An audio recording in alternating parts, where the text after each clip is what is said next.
126-121. Suppose no one should be surprised, but yet here we are. Steph Curry led the way with 35 points, including 7 three-pointers. He had help from Porzingis and Santos, each dropping 20. Al Horford was huge with 14, including 12 in the fourth quarter. Ben Mathurin, Kawhi Leonard, and Darius Garland led the Clippers, but they come up short. Here's Steph after the game. Steph, Steve said you guys may not have had a lot of momentum on your side, but you had experience. Where did that show up when it mattered most? You look at the guys on the floor down the stretch. I mean, everybody contributed, but the guys on the floor down the stretch, beginning of the fourth quarter, KP hitting some big shots. He the champion. Gee and BP, Gary, they all have shown what they can do over the course of the regular season. And when the lights are bright, they show. They win this. Up 13, like you said, and we had post up, I think, Porzingis on Ben Mathurin. We should have stayed at home. We thought it was a mismatch, but you can't give up threes that late in the game when you're up so much. We double team, kicked it out, made a three, cut it to 10. Then on the inbound, we threw the ball away on the next play, and so that was a big momentum shift for them, making that three when our defense had been so good. And then, turn the ball over 18 times for 26 points. We talked about we can't do that, and then give up 43 points in the fourth quarter. So that was huge. And then if I can ask, Kawhi in the fourth quarter, he checks in in a three-point game. I believe he only took one shot. Up until the layup that he had at the end, he'd only taken one shot. What did you see out of the defense that Golden State threw at him to kind of get him out of rhythm and force the ball out of his hands? I thought Draymond did a good job being physical, denying him the basketball, not letting him catch it in the spots. And then whatever you did with the pick and roll, small, they blitzed it. The big, they blitzed it. And just, try to make him a passer. And we didn't execute very well with their blitzes. Coach, when it comes to Horford, a lot of those shots there, you guys is chasing Steph and trying to keep him away from getting the ball, and he ends up open. Was the defense not communicating when they saw, Horford popping there and, not being able to get out there on time? Yeah, I got to go back and look at it, but, once he makes 2 in a row, we got to pay more attention, to him being on the floor. He made some big shots for him to get him back in the game. Coach, Jim Hill, KKL9 News here in the back. What's your level of anger, disappointment, frustration, or is there a word that you can use to describe what happened? Pissed off. Yeah, we had a game in our hands and some silly plays, not doing the right thing execution-wise. And, to be up 13 with 10 minutes, to go in the game, we got to finish that game. So I'm disappointed about that.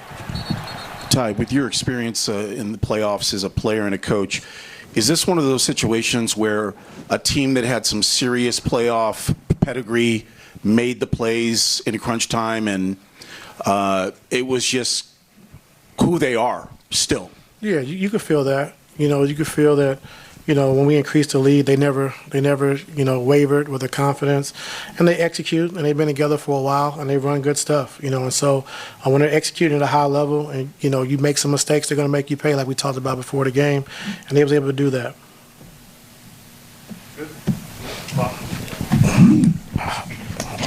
So I asked you before the game about Darius, and, it looked like Golden State targeted him all night. Obviously, winds up fouling out.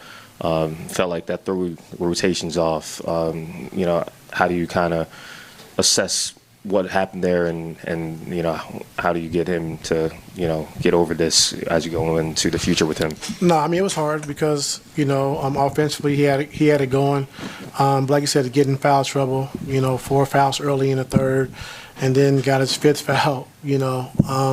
So it kind of offensively hurt us a little bit, but we got him back in the game. He was able to help increase that lead. And then to foul at the end, whatever. But it just with him and Kawhi on the floor, like we know offensively that they're gonna try to take Kawhi out of the game. We know we can rely on him to score the basketball and make plays.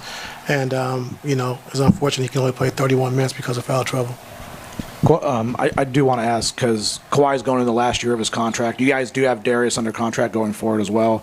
A couple guys who could be free agents. Going forward into next season, kind of what are you looking for maybe not in terms of roster, but with this group of guys, and kind of how would you like to see the team kind of come together from a personnel standpoint to get to the level of team that you want them to be? Justin, I have had a chance to think about that, after a tough loss.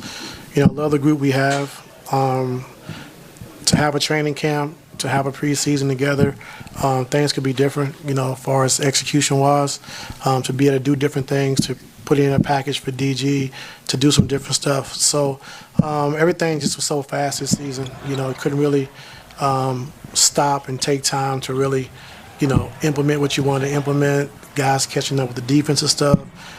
So, our bigs go down. Now we got to try to play small. And so just a lot of stuff for those guys to try to absorb in such a short amount of time without a lot of practice, And so, like I said, Golden State came in, had a hell of a game plan, showed a championship pedigree. Steve is a hell of a coach, Of course, we know Steph. And the toughness that Draymond brings them that's when the game changed. When he came back in the fourth quarter, he really changed the game, as far as his level of physicality, his 1-2 for wanting to guard Kawhi the whole game. They kind of matched their minutes, and, you can see why they're champs. Coach, I know things are bitter right now. When you consider everything that you had to manage this year at the beginning, clawing your way back just to get to this point, can you talk to me about how you evolved as a leader over the course of this year and what your emphasis will be coming into next year? I think, for me, this year I learned a lot of patience. It was a hard season, a challenging season, but we stuck with it and we found ways. And so for me, like I said, just staying positive with the guys. When you're going through a tough time, it's hard to beat up a bad team because it can only get worse, And so we wasn't playing well, and we understood that. And so just the positivity, the love we show the guys, to come in every day for work and not let it actually be work where you don't want to be here. Still have it be enjoyable, even when we were 6-21. And those guys, just like I said, just stayed the course. And we was able to get to this point, unhappy about the results tonight. But, like I said, our guys did as best they could this year, and I'm proud of the guys. Thank you. Thanks, yeah.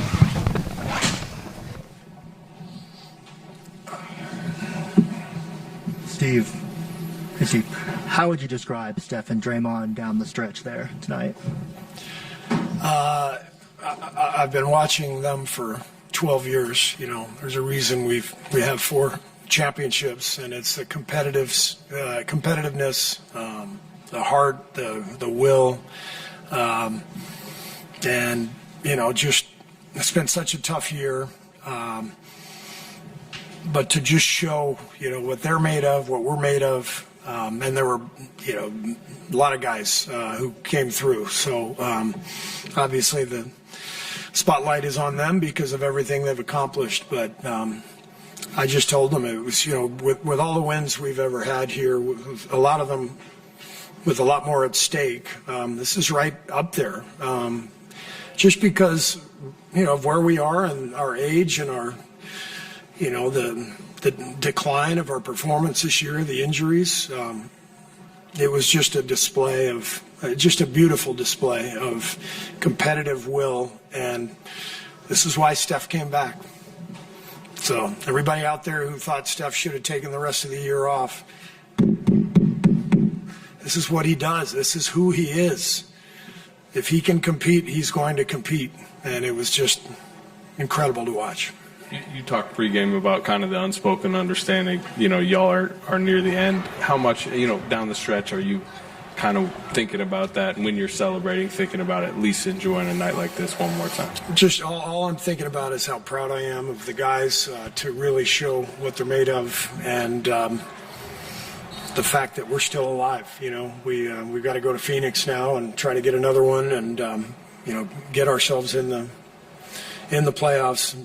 But more than anything, I'm just so proud of the guy. We must have been down double figures 5-6 separate times, and we came back every single time we made a run. It was such an incredible display of guts and competitiveness, and connection, and obviously Steph and Dre kind of took over down the stretch. Dre's defense, he's the best defender I've ever seen in my life. It's just insane what he does out there. The job he did on Kawhi.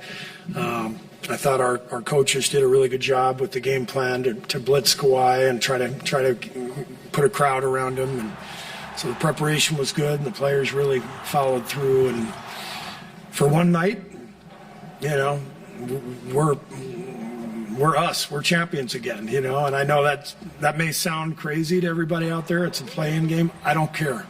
It's just absolutely beautiful to watch. Steve, you kind of answered some of it, but 21 points in 40 minutes for Kawhi with Draymond draped over him all night long. What were you seeing possession by possession from Draymond out there? Well, Draymond, I think, is probably as well suited to guard Kawhi as any player in the league because of his strength and his brains and his ability to defend without fouling. And then I thought our guys did a really good job of helping and blitzing and just trying to make things crowded for him. Kawhi's been one of the best players in the league now for the last couple months. He's just been incredible. So we knew we had to make things difficult for him. And I thought we did as good a job as we could have. But Draymond obviously is the guy who allows for that game plan to work just because he can fight through every screen. He's so strong, he's so quick, gets back in front, and then just absolutely brilliant mind for defensive angles. And he seems to be in place before the other 9 guys on the floor over and over again. We can kind of go down the list here of guys who just came up with big performances, but I'll start with like Al Horford. What did he do in that fourth quarter to kind of unlock himself and hit those 3 straight 3-pointers? I thought what Al did tonight is one of the most difficult things to do in sports is when you're having a rough night through 3 quarters, to just flip it and all of a sudden start draining shots and making defensive plays. And he completely turned his own performance around, and it was kind of a perfect 1-2 punch with Kristaps and Al tonight. Kristaps kept us in the game with his scoring, his passing, blocked a couple shots. And then when it was Al's turn to come in, the way he just flipped the switch from what was a cold night to knocking down all those shots, the big 3 to give us the lead. Al was absolutely brilliant. Steve, minutes restrictions can sort of become minute suggestions. I'm sorry, I can't hear you. Minutes restrictions can sort of become minute suggestions when you're fighting for your playoff lives. But now that you have this quick turnaround to Phoenix for guys like Steph, for Al Horford, who came up big, for Kristaps, what does this look like? And is this about where you wanted them? Was this a little bit higher? Yeah, I mean, it's a quick turnaround, but this is, look, we finished 10th. You know, we're lucky to even be here. If this were 7 or 8 years ago, we'd be on vacation already. So I want to thank the league for creating the play-in tournament. Thank you, Adam. And we're just happy to have a shot, you know, give us a chance. And we've always felt that way. Just give us a chance. And somehow we were offered an opportunity after what was a really difficult season. And you saw what our guys are made of tonight. And we'll see what we can do on Friday. Steve, you said right here, you said yesterday this felt like the first meaningful game in a long time, like a year. And you probably know to some extent where you're getting from Steph and Draymond. But in the first meaningful game in so long, to get that, not just from Al and Kristaps, but for Guy and Brandon, who haven't really played much on this stage, you know, any postseason stage, for everybody to sort of come through like that. Yeah. What does that mean to you, not just to get you to Friday, but to carry into the future? I mean, it's why I'm smiling up here, you know. It's why I'm just so elated with what I witnessed just now. It was just absolutely beautiful. So many guys, every guy came in. I thought Melt was really good at both ends. And you know, Guy scoring 20 points. He's a plus 16 out there. BP giving us 40 minutes. He has to because of our age and, you know, the injury situation. And, you know, just wonderful to see the group connected and fighting and making the most of this opportunity. Hey, Steve, Steph's obviously known as someone that plays the game with joy, but he also has a lot of resiliency. In what ways does that characteristic set the tone for this group? I think what I love, well, I love everything about Steph, but what I've seen, and it happened tonight, what I've seen over and over again, is he can be in the middle of a very average game, and then all of a sudden, it clicks, and he's so poised out there, having a rough go. He just keeps going. He keeps going, and all it takes is one, and you could kind of feel it. He had those 2 plays where he tried to draw fouls, and I thought the officials made the right no calls on those, and they turned into buckets for the Clippers. We're down 10. I think he hit a little 15-foot jumper, and you could see it. Like that's all it takes. And you look at the box score at halftime, and then you look at the final box score, and you're like, how the hell did that happen? Look, I mean, 12 for 23, made 7 3. I didn't see any of that in the first half. But that's his magic. He just can will himself into a game and has so much belief, so much confidence, and so much competitive desire. It's amazing to watch. How closely did you watch Portland and Phoenix last night? And then what's prep like with a short turnaround coming off of? Yeah, we'll do. We've had coaches preparing for both Portland and Phoenix over the last week. So our game plan is all set. We just have to present it to the players tomorrow, probably tomorrow evening. We won't have a practice, but we'll go through the game plan and then shoot around Friday to walk through some things. So. We'll be ready. I mean, it's one game to get in, and we're excited about it. And Phoenix has a hell of a team. They've had a great year, and it's going to be another great game. Steve, on your left here, you guys knew that Porzingis had this within him, and you touched on it a little bit earlier. But what do you think got him unlocked early and got him going the way he was? He's a great player. He's a great player. He won a championship in Boston. He's been in big games. He's played in big FIBA games. Kristaps is a really talented dude. That type of 3-point range, the shot blocking, the length, the IQ. Made a beautiful little backdoor pass to Steph for a layup that helped Steph get going, and he's got a great feel, great IQ. And I know the last couple of weeks he hasn't shot it that well, but it's only a matter of time. And obviously this game meant an awful lot, and he came up big. Following up on that, Steve, beyond his 3-point shooting. All right, Steve Kerr there, a proud coach, but not one that is surprised by the performance of his squad. All right, the Warriors made 19 3-pointers tonight in their win, and they needed every single one. We have more on the NBA play-in games that went down tonight